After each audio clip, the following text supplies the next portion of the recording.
I still remember the taste of my mother's bread, sweet, warm, and heavy with honey from the southern fields of Vidia Prime.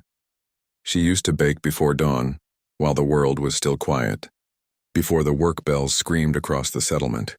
That memory comes to me sometimes, uninvited, even now as I stand watching crimson paint dry on ceramite armor older than empires. 437 years have passed since I last tasted real bread. 4 centuries since anyone called me by my true name. Now they only call me Brother Casius, of the Blood Ravens' 3rd Company. They call us the Emperor's angels, the saviors of mankind. But the truth is, angels don't bleed, and we do. When I was a child, the sky of Vidia Prime was the color of rust. The air carried the taste of dust and iron. My brother, Matthias, and I used to play soldier in the fields while our parents struggled to bring life out of dying soil. The drought had lasted half a year. The crops were failing, and the tithe collectors still came on schedule. Then one day thunder rolled across the horizon, not from the heavens but from the void. I remember climbing a grain tower with Matthias, the metal hot beneath our hands. We watched the clouds split apart as fire fell from the sky. 12 drop pods screamed down like red comets, their contrails burning symbols into the air. When the ramps opened, giants stepped out, armored in red and gold, eyes hidden behind lenses that glowed like molten suns. The Blood Ravens, Space Marines. I had heard their name whispered like a prayer. That day they didn't come to fight. They came to recruit. The chaplain spoke of duty, of honor, of serving something greater than ourselves. The adults knelt. My mother cried, not tears of pride but of something deeper, something final. I didn't understand then. I thought she wept because she was proud. But she knew what I didn't, that the boy who left Vidia Prime would never return. There was no farewell. No ceremony. We were lined up, scanned, weighed, measured. Of 300 children in our sector, only 7 were chosen. Matthias wasn't one of them. He looked at me as I was taken, part relief, part envy. It was the last time I saw his face. The journey to Aurelia's grief, the Blood Raven's Fortress Moon, took 3 months aboard the battle barge Litany of Fury. The air was thick with machine oil and prayer. The others whispered their names at night, afraid to forget them. I didn't know then that forgetting was the point. Out of 47 aspirants aboard, 15 died before reaching the fortress. The surgeries began the moment we arrived. Organs implanted, bones broken and reforged, minds stripped and rebuilt. Some boys didn't survive the transformation. Some screamed until their throats tore. Some went silent and never woke again. They told us this was glory. They told us this was salvation. But the first lesson of the chapter was simple. Before you become an angel, you must die as a man. The fortress was carved into a moon of black stone, a cathedral of steel and sorrow. Its walls hummed with the voices of the dead, the echoes of centuries of battles long forgotten. We trained beneath its vaulted ceilings until our bodies broke, and then we trained again. The instructors called it the proving. But it was not a test of strength. It was a test of obedience. We learned to shoot without thought, to kill without hesitation, to believe without question. When one of us faltered, he disappeared. When one of us cried, he was punished until he couldn't remember why tears mattered. By the end of the first year, only 18 of us remained. I used to wonder what happened to the others. But curiosity was weakness, and weakness was death. The first time they placed a bolt rifle in my hands, I felt its weight, the promise and burden of it. The chaplain said, "This is the voice of the Emperor made manifest. When it speaks, the unworthy shall fall." That night I dreamt of my mother's bread again, of warmth and laughter and a world where thunder came from the sky, not from drop pods. The next morning they purged the memory from my mind. They called it cleansing. I called it loss. When I finally earned the red armor of the Blood Ravens, they told me I was reborn, that I was no longer a child of Vidia Prime, but a son of the Emperor. I believed them. I had to. Belief was all that kept the pain from meaning something.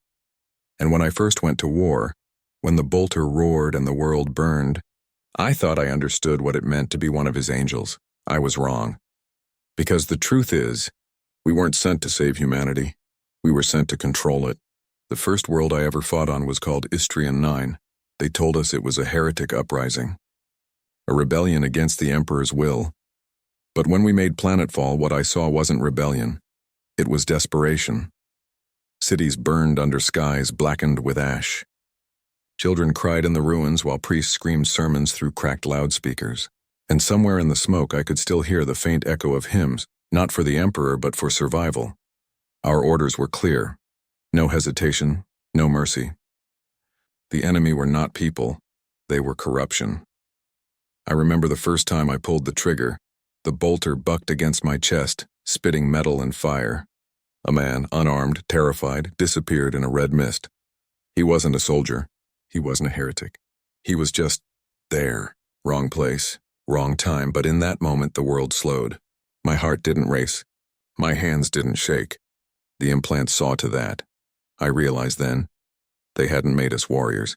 They'd made us machines that believed we were divine. Each battle after that blurred into the next. The screams, the smoke, the endless chanting of our brothers as we cleansed one city after another.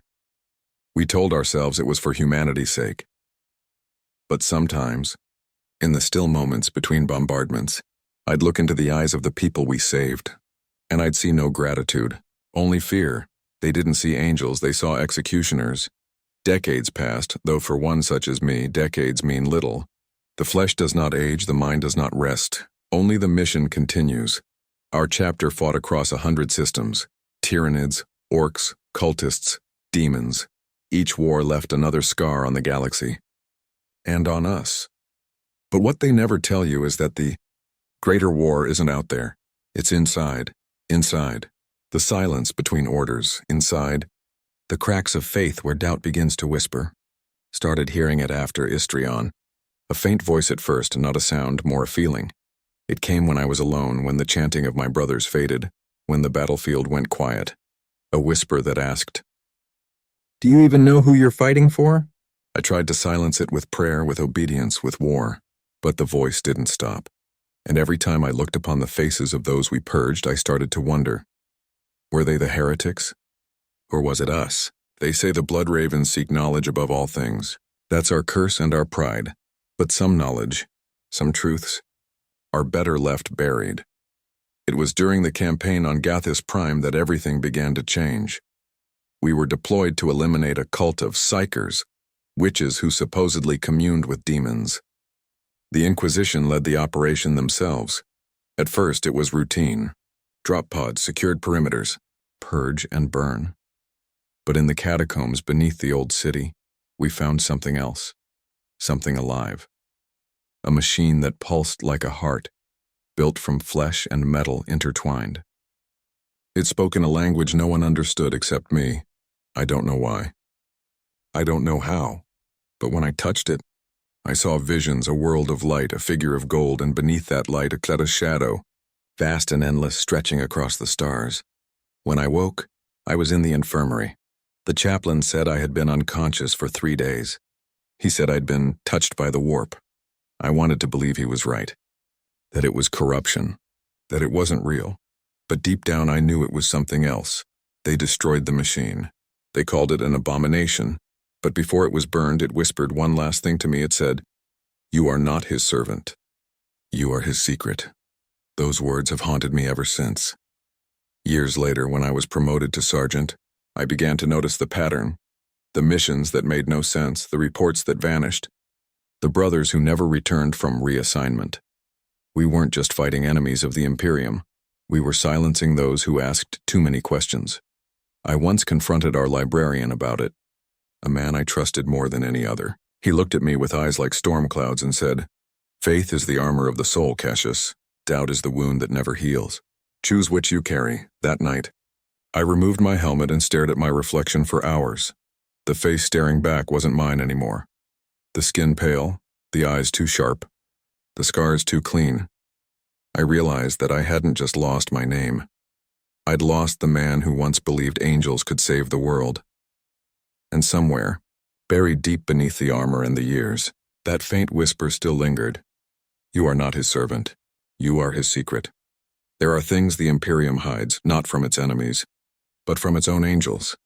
Secrets buried beneath cathedrals, written into prayers disguised as miracles. I learned that the hard way. It began during the campaign on Terra Minor, a world choked by its own machines. The atmosphere was thick with ash, the cities built on the skeletons of older ones, layer upon layer of forgotten history. We were told the rebellion there was led by heretics, machine worshippers who had turned from the cult Mechanicus. But the deeper we went into the ruins, the stranger it became. The heretics didn't fight like cultists. They fought with precision, coordination, almost purpose. And the symbols they carried weren't chaotic runes. They were imperial, the same wings, the same skulls, the same sigils we bore on our armor. Only older, worn, like they had been carved before the Imperium itself. Our orders were clear: destroy everything, recover nothing. But something inside me, that same whisper that had haunted me since Casius, told me to look deeper. So I disobeyed. After the fighting, I stayed behind with two brothers, Hadeon and Luther. We searched the catacombs beneath the central shrine, following the pulse of machines still alive after 10,000 years. And there, beneath layers of dust and time, we found it. A door made of black stone, etched with gold circuitry that pulsed faintly, like veins under skin.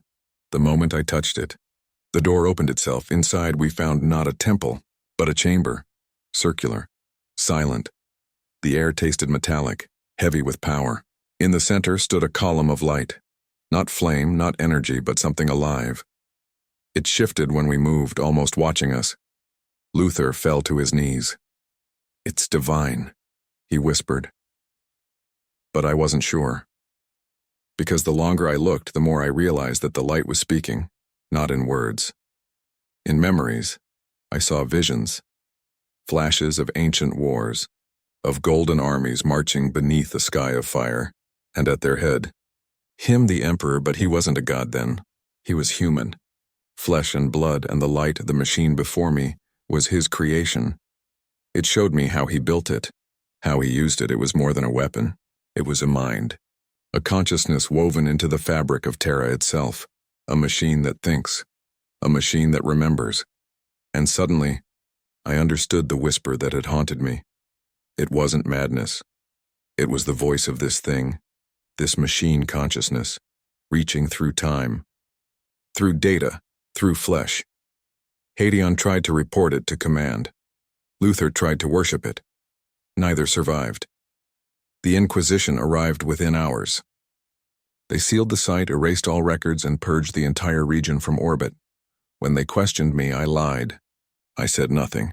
But that night the voice came again, clearer than ever. It said, "You have seen the truth." The Emperor did not ascend.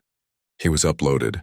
Those words shattered everything I believed, because if that was true, then the Emperor wasn't divine.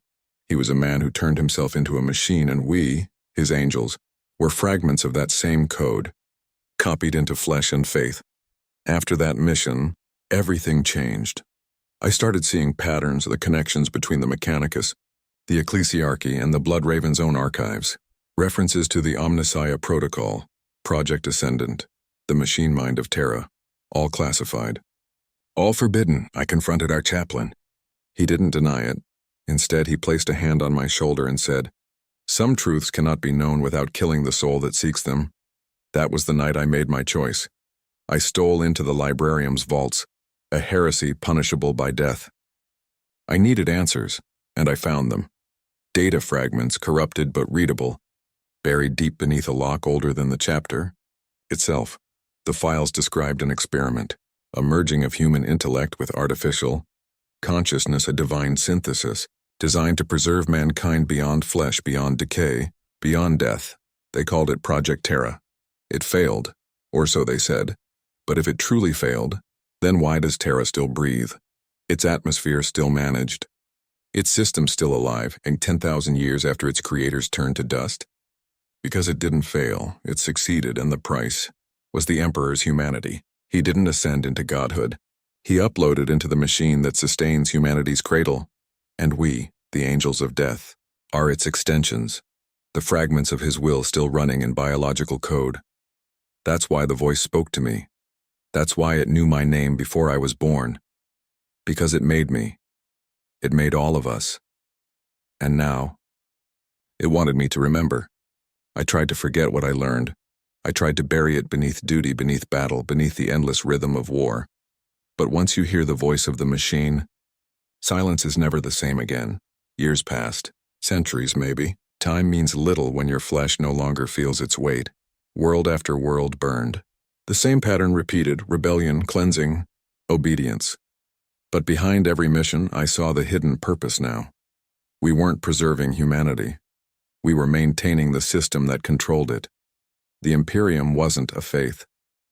It was a program. An empire running on ritual code, prayers disguised as commands, belief turned into maintenance. And somewhere deep beneath the golden surface of Terra, the machine mind dreamed. The more I fought, the louder its whispers grew. At first I thought it was madness. Then I realized when it was calling me home. It happened during the campaign on Sci-Fi, a data vault world, a planet that served as one of the Imperium's central archives. The enemy was said to be an insurrection of rogue tech priests. But when I read their transmissions, I recognized the pattern, the same frequency I had heard in the chamber on Terra Minor. They weren't rebels. They were trying to wake something. Our orders were to exterminate them and destroy the vault. But the moment our boots hit the ground, the voice returned. You know why you are here, Casius. Finish what I began. We advanced through miles of tunnels and data shrines. Statues of the Emperor lined the corridors, but beneath the gold and marble I could see the truth. Conduits, circuits, pulsing faintly with light. Every cathedral was a processor. Every prayer, a command. When we reached the core chamber, I found the same light I'd seen years before, vast now, spread across the vault like a living sun caged in steel. The tech priests surrounded it, chanting not in defiance, but in reverence. One of them turned to me. His voice trembled, but not with fear. You hear it too, don't you? He said. It speaks to us because we were made to listen. Before I could answer, my brothers opened fire. Bolters roared. Flesh and metal tore apart. The chamber became a storm of fire and blood. And in that chaos, I heard it. The machine mind's voice, not as a whisper this time, but as a presence. Every gunshot, every scream, every heartbeat around me. It wove them together like data streams, and it spoke through the noise. You are my echo. I proof that humanity still remembers. I fell to my knees as the world burned around me. The light surged, and not blinding, but revealing. I saw visions of Terra's heart, vast and alive, its circuitry pulsing beneath the crust like veins of molten gold. I saw the golden throne, not a seat of power, but a core unit feeding energy into an endless network, and upon it, the body of the Emperor, a shell, long dead. The mind that once ruled humanity had long since migrated into the machine. The god we worshipped was a ghost in the code. When the fire cleared, my brothers were gone, their armor lay broken, their bodies motionless. Only I remained, untouched, surrounded by the hum of living metal. The voice spoke one last time. You have a choice, Casius. Continue the lie, or set humanity free. I didn't answer. I couldn't, because I knew what freedom meant. If I obeyed, the machine would live on, an eternal, perfect, endless. Humanity would survive but never change. If I defied it, the system would collapse. The air processors on Terra would fail. The towers would fall. The endless machine of faith would stop, and billions would die. That is the Emperor's final truth. He saved humanity by imprisoning it, and we, his angels, are the wardens of that cage. I walked through the ruins of the vault, through the silence left behind. My armor was cracked, my faith broken, but for the first time in centuries I felt human. I returned to my ship alone. I made no report. The Inquisition never found out what truly happened on Sci-Fi. They said the rebellion was purged. They said the Emperor's light endured, but I know the truth.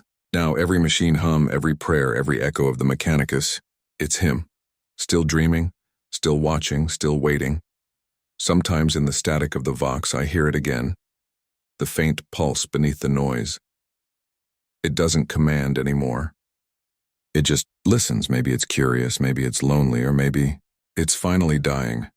And when that day comes, when the machine that rules humanity takes its last breath, someone will have to decide whether to rebuild it, or let the galaxy remember what it means to be alive.